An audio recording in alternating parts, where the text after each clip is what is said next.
আমাদের চরমনাই হযরতরা বারবার একটা কথা বলেন, নেতা নয় নীতির পরিবর্তন চাই। এই যে পরিবর্তন একটার পর একটা হচ্ছে, এখান থেকে বেরিয়ে আসুন, নীতির পরিবর্তন করুন। শুধু আপনারাই দেশ চালাবেন, আমাদেরকে একটু সুযোগ দিন, দেখেন না কি হয়, দেখেন না কি হয়। আমাদের বিশ্ববন্ধু বলেছেন আমাদেরকে 10 বছর সময় দেন, দেশের সমস্ত মানুষ দারিদ্র্য সীমার উপরে উঠে যাবে। তার কথার সাথে সুর মিলিয়ে আমিও বলতে চাই, আমাদের সন্তানদেরকে একটু সময় দেন, একটু সুযোগ দেন, দেখেন না আমরা কি করতে পারি। যদি কিছু করতে না পারি, যদি দেশ থেকে সন্ত্রাস দূর করতে না পারি, দুর্নীতি দূর করতে না পারি, আমাদেরকে আর কোনোদিন কিচ্ছু দিতে হবে না। আমরা ওয়াজ আর ওই মসজিদ মাদ্রাসা নিয়েই পড়ে থাকবো ইনশাআল্লাহ। কিন্তু একটা সুযোগ তো আমাদেরকে দিয়ে একটু পরীক্ষা করে দেখতে পারেন। বৈষম্য বিরোধী ছাত্র আন্দোলনে আমাদের সন্তানরা সুযোগ পেয়ে কি করেছে, আজকে বিভিন্ন জনের প্রসঙ্গ আসে, কিন্তু সবচেয়ে ভয়ঙ্কর স্পট ছিল যে যাত্রাবাড়ি স্পট। সেই স্পটে কারা নেতৃত্ব দিয়েছে, কারা সামনে থেকে বুক ফুলিয়ে কারা পুলিশকে এবং আওয়ামী সন্ত্রাসীদেরকে মোকাবেলা করেছে, আপনারা ভিডিও দেখেন, ফুটেজ দেখেন, এটাই প্রমাণ করে আমরা সুযোগ পেলে আমরা আমাদের দক্ষতা এবং আমাদের কাজের যে শক্তি আমরা সেটা প্রমাণ করেছি, করতে পারবো ইনশাআল্লাহ তাআলা। মুআজ্জাজ হাজিরিন, এখন আমাদের সামনে মূল্যবান বক্তব্য পেশ করবেন সায়েন্স ল্যাবরেটরি মসজিদের সম্মানিত খতিব, জামিয়া ইসলামিয়া দারুল উলুম রূপগঞ্জ মাদ্রাসার প্রতিষ্ঠাতা মুহতামিম, বিশিষ্ট ওয়াইজ ও বিশিষ্ট দায়ী হযরত মাওলানা হাসান জামিল দামাত বরকাতুহু।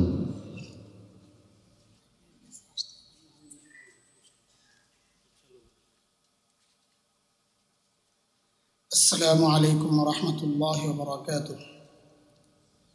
إن الحمد لله نحمده ونصلي على رسوله الكريم، أما بعد فأعوذ بالله من الشيطان الرجيم. بسم الله الرحمن الرحيم. اعدلوا هو أقرب للتقوى. صدق الله العلي العظيم. জাতীয় ওলামা মাশায়েখ আইম্মা পরিষদ কর্তৃক আয়োজিত আজকের এই বৈষম্য দূরীকরণে কওমি সনদের মূল্যায়ন বাস্তবায়নের জন্য অনুষ্ঠিত আজকের এই গুরুত্বপূর্ণ অনুষ্ঠানের সম্মানিত সভাপতি, উপস্থিত হযরত উলামায়ে কেরাম, যুবক বন্ধুরা, মিডিয়া কর্মীরা, আমি সর্বপ্রথম ধন্যবাদ জানাতে চাই আমাদের ভাই বন্ধুদের যারা আজকের এই প্রোগ্রামের আয়োজন করেছে। কওমি সনদের স্বীকৃতির জন্য আন্দোলন চলেছে বহুদিন থেকে, কিন্তু স্বীকৃতি বাস্তবায়নের জন্য কোনো প্রোগ্রাম মনে হয় এই প্রথম। আমার সাথে বসা আমাদের প্রিয় ভাই মুফতি মুশতাকুন নবী হাফিজাহুল্লাহ বিষয়টা আমাকে বলছিলেন, সেই জন্য শুরুতেই আমি ধন্যবাদ জানাতে চাই আমাদের এই ভাইদেরকে।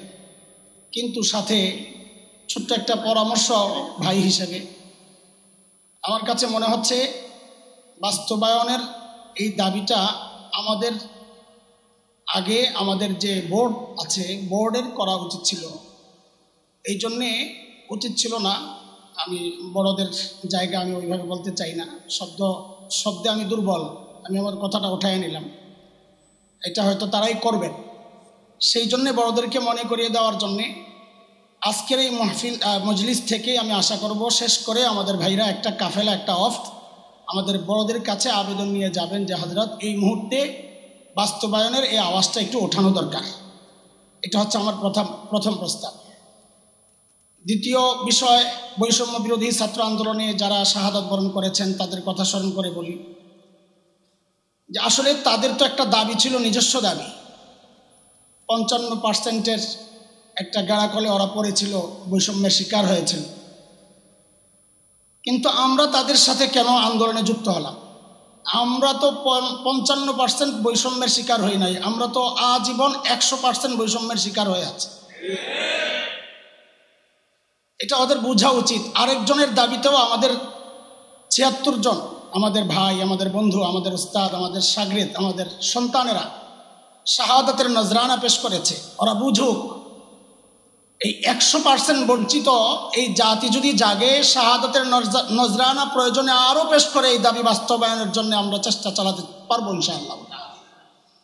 এটা ওদের জানা উচিত। এই গতকাল আমাদের ইডেন কলেজ, আমাদের বলতে দেশের ইডেন কলেজ, ওর সামনে দিয়ে আমার আসা যাওয়া করতে হয়। তো স্পটটা বলে দিই, কেউ দেখলেও দেখতে পারবেন। আজিমপুরের কোণার দিক থেকে দেয়ালে একটা লিখন যে এতদিন হুজুররা কোথায় ছিল।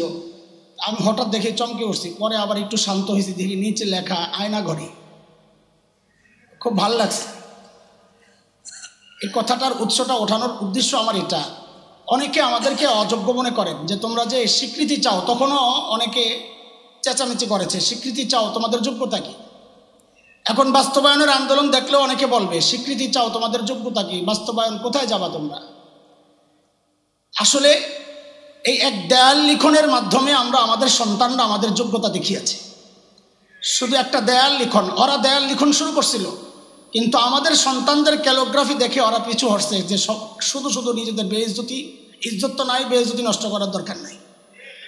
আমাদের সন্তানদের লেখাগুলো বিশেষ করে কাশপুর ব্রিজে আল জাজিরা পর্যন্ত রিপোর্ট করেছে, ওরা আমাদের যোগ্যতা নিয়ে প্রশ্ন করে। আমরা তো তোমাদের যে কাজগুলো ওই জায়গায় আমরা আমাদের ভূমিকা রাখতে চাই না, আমাদের যে কাজগুলো ওখানেই আমরা আমাদের ভূমিকা রাখতে চাই।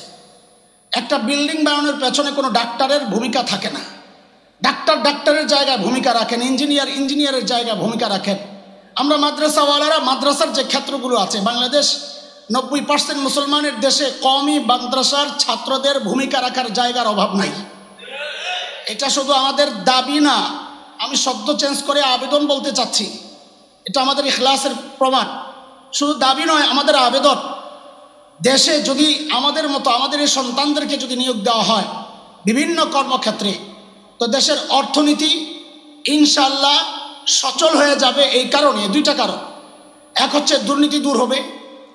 আমরা সারা বাংলাদেশে যত অপরাধী আছে বিভিন্ন থানায় লিস্ট লাগানো থাকে, ওই লিস্টগুলো ধরে ধরেও যদি আপনারা নীতিবান মানুষ তালাশ করেন, এটা তো প্রকাশ্য বলার মতোই কথা, গর্বের সাথে 10 বছর সময় দেন, দেশের সমস্ত মানুষ দারিদ্র্য সীমার উপরে উঠে যাবে।